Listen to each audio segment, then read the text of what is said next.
Hello folks, Dick Fairburn here. Wrapping up a kind of a three-part series talking about lever action carbines for self-defense, hunting, backcountry defense, whatever needs you might have. I want to talk about the loads we need to use in these things today. I apologize for a little bit of wind. Hopefully the sound will be pretty good. You know, in the gun control fight in this country, we say that the AR-15 platform is America's most popular rifle. I think it probably is. But I'll bet you the second most popular, in many respects, is a lever action rifle. Now certainly there's a lot of bolt action rifles out there used in big game hunting. But the lever guns, a lot of people have them just because they're cool. But they really have practical uses. And with the right loads, they can be very effective for either self-defense against bad people, or bad animals, or for hunting. And in the case of pistol caliber carbines, I think they're okay for hunting white-tailed deer, hogs, maybe black bears up close with the right loads. So stick around and I'm going to talk about the kind of loads you need and where you can find them.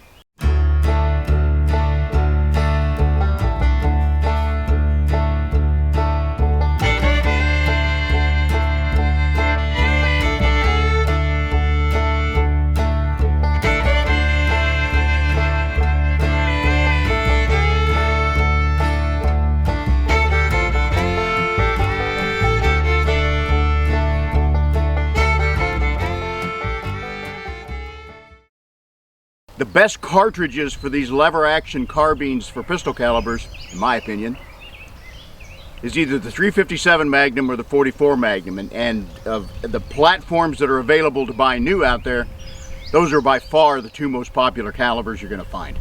Now I think the 357 Magnum is the best choice for self-defense, urban self-defense. It can be used in the backcountry with the right loads, but the 44 really shines when you're thinking about you might defend yourself against a big critter, or you might hunt a bigger critter with these pistol caliber carbines. Now certainly there are others out there, 41 Magnum, 45 Colt, even the 454 Casull, with the right loads, again, can fill those same roles as the 357 or the 44. The loads you need for self-defense in an urban environment compared to self-defense in a backcountry environment are very different. For the most part, if we're going to defend our home, we're going to need something with pretty shallow penetration, especially if you live in an apartment building or an urban area. If you blow through a bad guy, those sheetrock walls won't do much to stop the bullets from that point on.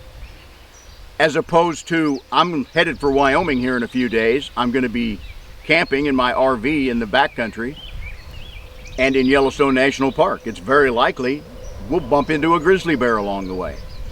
If Brer Bear has a bad attitude, I need something big enough to put him down. I'll have a 10mm handgun handy, but this 44 Magnum carbine with the right load will make that 10mm look like what it is, a last resort. I said I consider the 357 Magnum to be the best all-around urban self-defense cartridge. The thing you have to understand is, if you fire a 357 Magnum from a 4-inch revolver, and for an example, I'll use the 125 grain bullet that was by far the most popular load when police agencies still carried 357 Magnums. That 125 grain jacketed hollow point from a 4-inch police revolver was probably going in the vicinity of 1,400 feet per second. The hand loads I use in my Browning 92, the equivalent of this one in 357 Magnum, they launch that bullet at over 2,200 feet per second, more than 50% more velocity.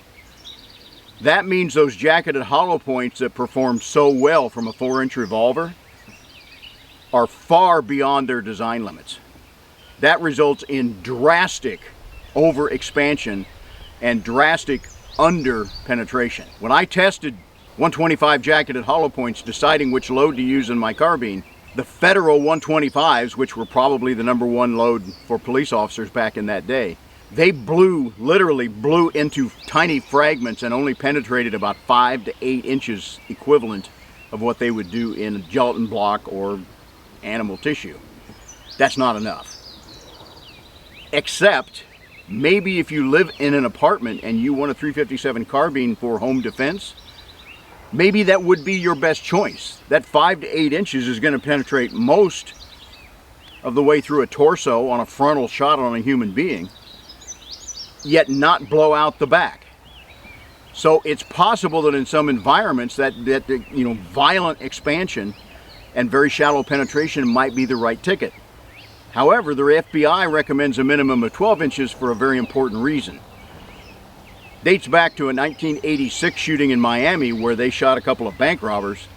One guy took a hit that went through his arm, several inches of tissue here, before hitting his chest and hitting for his heart. It stopped just short of his heart, and he did a lot of damage to federal agents before he succumbed to that wound. It went about 9 inches of total penetration. It needed about 12. That's why they recommend 12, in case you have a bad angle, a little bit of heavy clothing, or some other kind of problem to get through. But in a simple frontal shot, 8 inches of penetration will probably do the job. I tested 158 grain loads in the 357, both hollow points and jacketed soft points. At those increased velocities, they expand very well, but the penetration is very erratic. Some of the lighter built ones would fragment severely, just like the 125s. Some of the tougher jacketed soft points would actually over-penetrate, not expand all that much, and go 18 or more inches of penetration in my water testing. That's going to be too deep for urban use. But it might be the best load if you want to use the 357 to hunt white-tailed deer. The best load I found was loaded by Hornady using their 125 grain XTP hollow point bullet. It expanded very well, it fragmented considerably, but it still penetrated about 11 to 12 inches, right about where we're looking for. At 150 yards, that load has slowed down to the velocity it would have coming out of a 4-inch revolver. So even at 150 yards, this should still be a very effective load against human bad guy targets. And the penetration increases to about 13 to 14 inches out there. And some people, they scratch their head and they say, how can it penetrate more further out? That's because it expands less. The bigger the frontal area being pushed through that tissue, the less it will penetrate. So often expanding loads will penetrate more at a distance than they will up close. But they will retain more bullet mass and end up with a smaller frontal diameter. I'll show you some clips here of water testing. When the video I first did showing how to do the water testing system I use in milk jugs, I fired a 125 grain load, my home defense load, in both a carbine and a revolver, and I'll show you the difference in performance. I'm going to fire those Hornady XTP loads, one through a 4-inch revolver, and then we'll come back and send it through that 20-inch carbine. And I've got the velocities in my book of data at home, so we'll follow up on this, tell you the two velocities, and show you the extreme difference in terms of penetration and how it expands and fragments.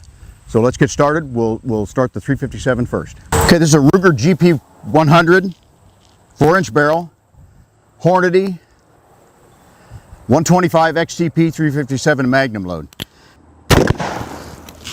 You see here the lead jug was completely blown apart, the impact of that. Second jug in line, in, out. Third jug in line, in and out, exit wound. Fourth jug did not make it in. You see the bullet was found here laying on the table. But it broke the front of the next jug. Water is clearly leaking out. But you can see it fully penetrated 3 jugs, and then it broke the front of the next one. When we add that all together and apply that 1.55 conversion formula, you're going to get a real good estimate of penetration. Here's the expanded bullet. The XTP bullets, typically they expand out into those little kind of rhomboid shapes, and they very rarely blow off any fragments to speak of. They just fold the jacket under and have those squares on top. But you're going to see when we throw this from, this is right around 1380 to 1400 feet per second out of a 4-inch revolver. It's going to be about 2100 feet per second, or about 50% faster out of the 20-inch carbine barrel. And you're going to see a radical change in the amount of penetration, expansion, and fragmentation too. Okay, this is a Browning 92 carbine, 357 Magnum. Okay, 357 Magnum carbine. First jug was destroyed. Second jug split wide open. Third jug, I got an entrance wound, but no exit wound. And the projectile looks to be in the third jug.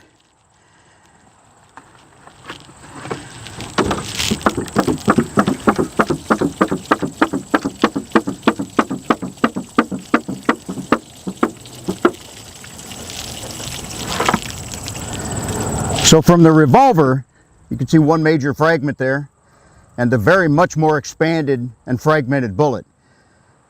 From the revolver, it fully passed through 3 jugs, broke the surface of the 4th jug, was found laying there in between. This, it only fully penetrated 2 jugs, and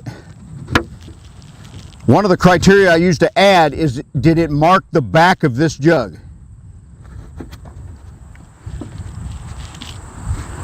And no, it did not. So there's no mark on the jug. Entrance wound, I see no marks. So it did not fully penetrate 18 inches of water. And when we fill out the form, we'll get the accurate calculation for you on that. Okay, this shows you the difference. There's one pretty sizable fragment there, but the main part of the projectile, much more expanded, much wider frontal area. You can see that the shank has almost disappeared, so it's curled over further in the expansion, and it has blown off fragments. Much less penetration, much more expansion. Now, most manufacturers have 125 grain JHP load for the 357. It doesn't have to be the Hornady load, certainly doesn't have to be my hand load, but test them. Take some water jugs out, fire them from your carbine, and make sure they're going to hold together enough to get in a few inches of penetration. If you're going to do deer or hog hunting, the 158 grain load might be the better choice if you're going to use the 357 carbine. Now, what about backwoods? What if I was taking my 357 out to Wyoming and I did have to engage a bear with it? You do not want a jacketed hollow point or a jacketed soft point design. You want to be able to penetrate as deeply as possible here, and ideally you want a flat nose to give straight line penetration. The wider, flatter the nose, the more kind of slap effect that round is going to have. A number of companies make deep penetration, kind of dangerous game loads, for lack of a better term. Buffalo Boar, Hornady, Underwood, and Federal, plus maybe some others, all make a dangerous game load for the 357. Now, these dangerous game loads use specific bullet types, and this doesn't matter what caliber you're talking about. A hard cast bullet, especially if you can get a heat-treated hard cast bullet, they are not as brittle as some that are made hard by antimony and other alloying elements, so they're more likely to punch through a bone without shattering. Monometal, solids made out of copper, are available from different makers. The Lehigh Defense Company makes a fluted solid copper bullet, either an extreme penetrator or an extreme defender. The penetrator is made to go extra deep. The defender is made to do extra damage up front. They still go deep. And even in my testing, even the extreme defenders are probably going to go plenty deep enough for dangerous game work. Underwood ammunition loads some cast bullets with a polymer coating to cut down on leading. And Federal has a loadout now called the Solid Core, which is also a hard lead projectile, and it's covered with what they call Syntec, which I believe is a lot like the Nyclad loads they made a number of years ago. Now, the 44 carbines like this one. This is not my first choice for urban self-defense. Their level of penetration is often going to be too much for a populated area. Even with the lightest hollow points, which are generally 180 grain jacketed hollow points, the 44 penetrates quite a bit. And I'm going to shoot a 180 grain Hornady XTP hand load into some jugs here for this video. I'm not sure how far it's going to penetrate, but we're going to test it. We're going to find out. Okay, this will be a test firing Hornady 180 grain XTP at over 2,200 feet per second from a 20-inch carbine.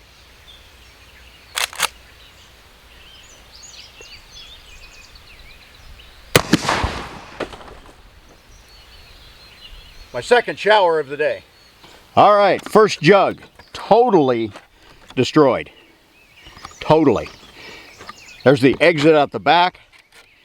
The impact in the front is was in here. Devastating impact.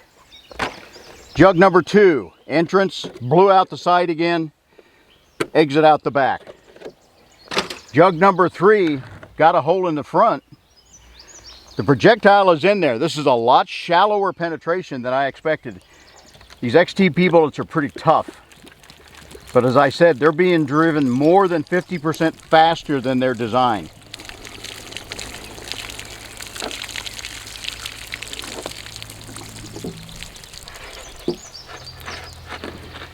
You can hear fragments in there. Pieces of jacket and lead. There's the expanded projectile. I will measure that, weigh that when we get home, and I will tell you there's not much left. That bullet is essentially blown apart. A couple large pieces of jacket. Jug number 3, in. Marked it. In fact, I'm going to call that breaking the back of the next jug.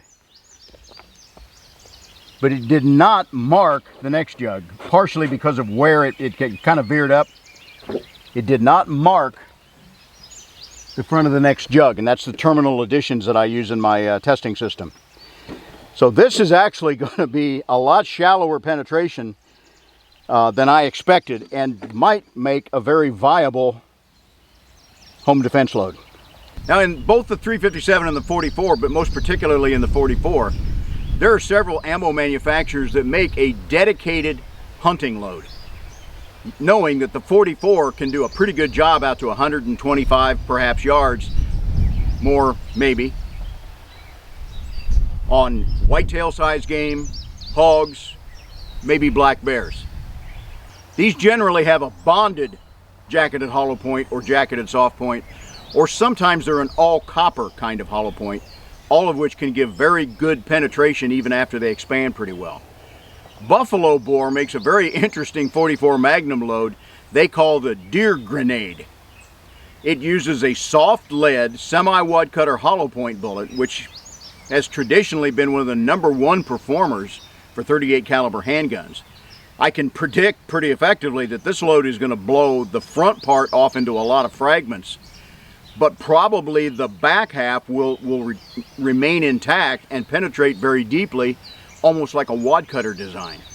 But that violent expansion in there, you know, from 6 to maybe 8 or 9 inches, plus the deep penetration, could make this a very effective load for both deer hunting, as they recommend, as well as self-defense if a little extra penetration isn't going to be a problem for you. And down the road, I'd like to test one of these deer grenade loads and see just how they perform in water-based or gelatin testing. Now, for dangerous game, for backcountry self-defense, again, Hornady, Underwood, Buffalo Bore, Federal, probably others, all make deep penetration loads for the 44 Magnum. They're probably designed for handguns, but if they're designed properly, they will perform even better from a carbine, because they still won't expand, and that extra velocity and energy will help them drive in even deeper, plus the shock effect of that higher velocity. Now, I happen to have a pair of matching Browning B92 carbines. My cowboy buddy in Wyoming had them both originally.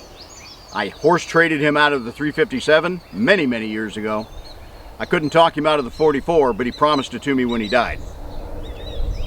That's why I now have the 44, because he's gone on to hunt other places. I use the 357 for home defense, so I use a more shallow penetrator. The 44 I have now set up for backcountry defense with the deepest penetrating load I can come up with. Now, I hand load the ammo that I use in both of my carbines. It's the stuff I want would be available commercially over the counter, but I'm a hand loader. I have a couple of hunting rifles that have literally never had a round of factory ammo in them. I have hand loaded from the day I got the rifles. I look for specific performance levels. I use the 125 grain Hornady XTP jacketed hollow point in the 357s. That load produces about 2,100 feet per second out of my 357 carbine. My load, which is a little warmer but still very safe, still nowhere near maximum pressure, it produces over 100 feet per second more velocity. I kind of think that's going to minimize the penetration. It's going to maximize the expansion and make it a little bit safer in a home environment. My backcountry defense load for the 44 Magnum is kind of part of the inheritance of this carbine. My buddy was a cast bullet fan, and he had problems getting the kind of accuracy he wanted from this 44 Magnum carbine. He worked with Marshall Stanton at Beartooth Bullets. I'm not sure what happened to Marshall, but Beartooth Bullets is out of business now. And they were one of the premier makers of hard cast, heat-treated bullets. What they did was go a little bit over bore diameter. He ended up with some bullets that were 4.32 diameter as opposed to 4.30 for most lead bullets. They're a wide, flat-nosed design. I'll show you pictures of them. He ordered 800 of these things. So I have more than a lifetime supply of 265 grain wide, flat-nosed bullets made by Beartooth Bullets. On my scale, they actually weigh about 270, so that's just a little bit more yet. Now, Dan had not had a chance to work up a good load with it, so of those 800, I had about 750 of them left. And what I found was I can't seat the bullet in the crimp groove. If I do, that wide, flat nose doesn't work through the action of the carbine. So I have to seat that bullet quite a bit deeper, more than 1/10 of an inch deeper, to get it to function. And when I do that and put a heavy crimp on it, it functions flawlessly through this rifle. The wide flat nose is very wide, so you have that slapping effect. And wide flat nose cast bullets tend to outperform what you would think they would. They're basically a solid like you would use in an African hunting situation. But that flat nose imparts a slapping effect. When I worked with Dr. Marty Fackler developing the water-based testing system that I use, he said some of the most effective bullets they saw in high-speed photography when they shot gelatin blocks were wad cutters. He said that flat face, that sharp kind of cutting edge of that bullet really disrupted the gelatin hugely. It didn't have to go in 2 or 3 inches, penetrate to start making a bigger cavity. It did it from the impact. And he said the shock to the gel blocks was really amazing. So they can perform above their weight class. Now with that very limited powder space I have, because I have to deep seat that bullet, I can't get as much of the powder that I would like to get in there. But still, I'm getting a muzzle velocity of about 1,770 feet per second from a 270 grain bullet from a 20-inch carbine. For those of you that believe in kinetic energy, that's about 1,900 foot-pounds of energy from that little carbine. If you think of more momentum-based measurements like I do, it scores 29 on the Taylor knockout scale, which is similar to the TKO rating of a 4570 with a 300 grain jacketed hollow point. That's out of a less than 7-pound 20-inch carbine. Now if you want to hand load for maximum loads in a 357 or 44 carbine, there's really only one powder you really need to consider. A number of years ago, I got to spend a weekend with John Linebaugh, the guy who invented the 475 500 Linebaugh cartridges and made just spectacular revolvers to handle them. John Linebaugh had as much experience loading those heavy handgun cartridges as anyone. And he said as far as he was concerned, for maximum loads, there's only one powder to use. And that's Hodgdon H110 or Winchester 296 ball, because they are exactly the same powder. If you look on the Hodgdon site or other loading places where both loads are quoted for both H110 and 296, you will see that the maximum charges are identical, the pressure values are identical. H110 is 296, interchangeable. Now, John Linebaugh told me, in his opinion, it is almost impossible to go over pressure in a Magnum handgun round using H110 296. He said if you fill the case all you can possibly get in there with your bullets seated and crimped, it's going to give you the maximum performance possible, and it's going to give high pressure, but not over pressure. It's going to be safe in virtually any modern quality weapon.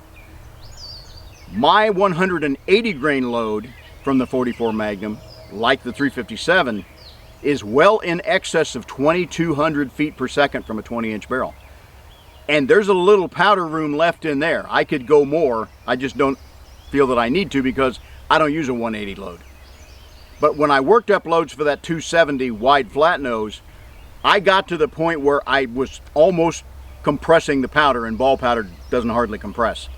So I had one load with a little bit more than my using load, still wasn't showing any signs of pressure, didn't get that much more velocity. So I backed off a half a grain just to make sure there's plenty of room, and that's where I ended up with my maximum. So if you're gonna load for these things, go get some H110 or Winchester 296. Now if you choose to use both loads, if you want both a home defense load and a backcountry defense load in the same caliber from the same carbine, I think you're going to find that they have widely differing point of impacts. So the chances are you're going to need to re-zero to go from one load to the next. I got to finish the sighting in of my 44 Magnum before I leave on my trip in a couple of days. So I'm going to get it sighted where I want it, and I sight my stuff in at 100 yards, both with the iron sights, tang sights in my case, and with a green laser for use in limited light. I'm going to check it for you. When I've got that 270 grain lead bullet dialed in at 100 yards, I'll fire a group with the 180s and we'll see just how much difference there is on the target.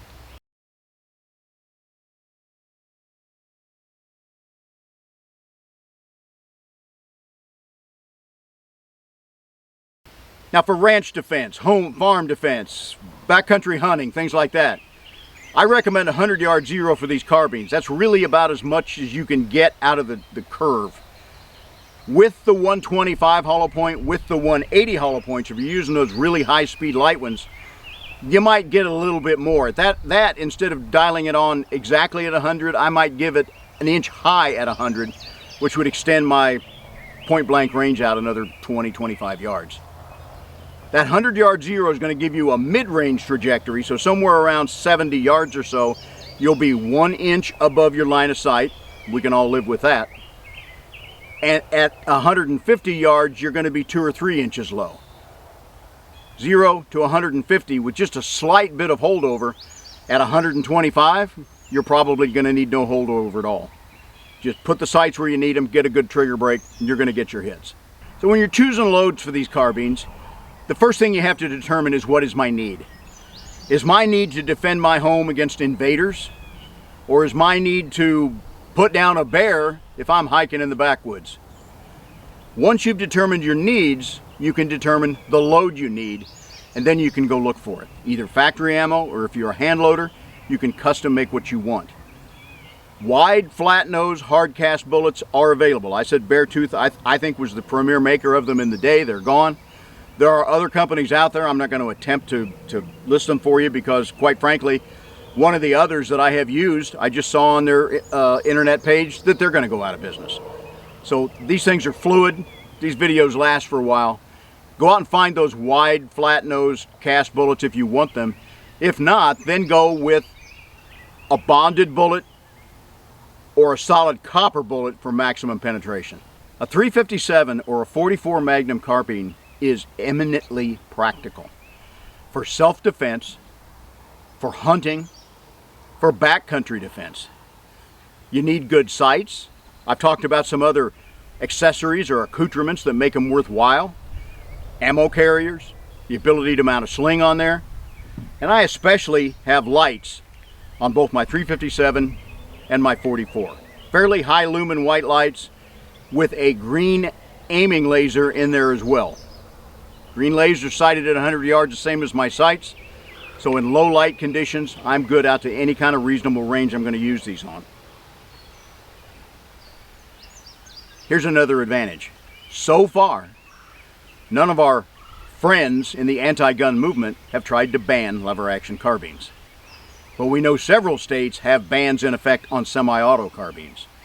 Now, I really think that's going to turn around. Just a couple of days ago, the U.S. Department of Justice filed an amicus brief here in Illinois because our gun ban was overruled by a federal judge. It is now, it's still in effect, of course, because of a stay.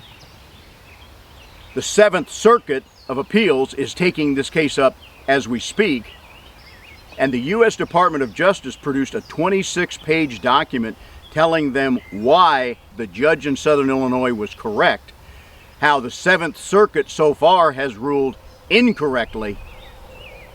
I think the 7th Circuit will still rule incorrectly. This is Illinois. They are not going to follow the law. They're not going to do what they should. That's just what they do. But they are laying the groundwork for this thing to be overturned at the U.S. Supreme Court. So hopefully those AR-15 bans, those high-capacity magazine bans are going to be struck down. But until then, these things are legal, they're effective, and they're cool. Folks, if you get some good out of these videos, I ask you to subscribe, resubscribe if you need to. Give me a thumbs up. I think these carbines are great for all kinds of self-defense. Whatever you choose, wherever it is you need to defend yourself, y'all be safe out there. Okay, we got them both here now. You ready? Bud got one. Ginger got one.